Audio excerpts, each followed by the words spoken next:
So I think our objections come in three parts.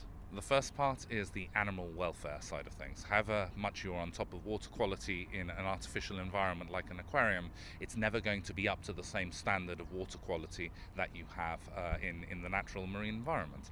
The second one comes from an invasive species side of things.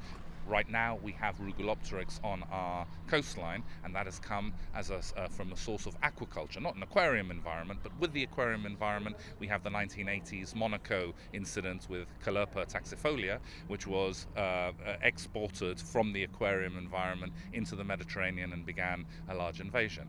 And finally, it's from a pathogenic and disease point of view. Any diseases that develop within an aquarium environment can actually exit the aquarium through your effluent water, and that can be a problem affecting natural and local species because of that. Do you think that this is just a non-starter as a project, or do you think there are ways of doing this ethically, responsibly, in a controlled manner? Look, to try and be fair, I think that there are things that can be done in order to limit the impact of the animals within the artificial environment of an aquarium, of course. But I think the point that I'm trying to get across here is that however good your water quality is, as an example, natural water quality is always going to be better. If we were in a place that was landlocked, or that you had to have a substantial journey to get to the ocean, then I think the case can be made that there's an educational and learning opportunity to be had by having an aquarium.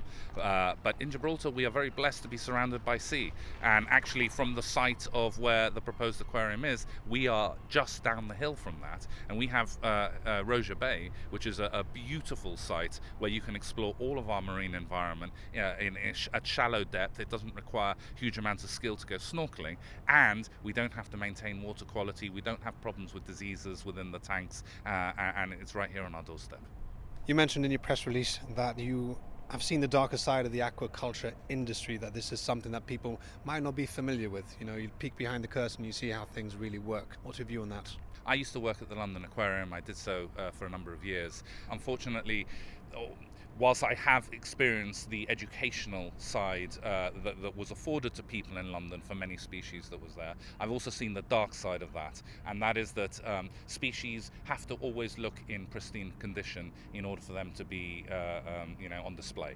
And what happens is that because of the extra bacterial load, you get things like white spot, you get fin rot, and what starts to happen is that when the fin gets eaten away, those species are now no longer seen as being display quality anymore. And so what you do is you remove those from the tanks and you euthanize them in a quarantine environment, and you replace it with an animal that looks idyllic. And I think that that's something that we're against.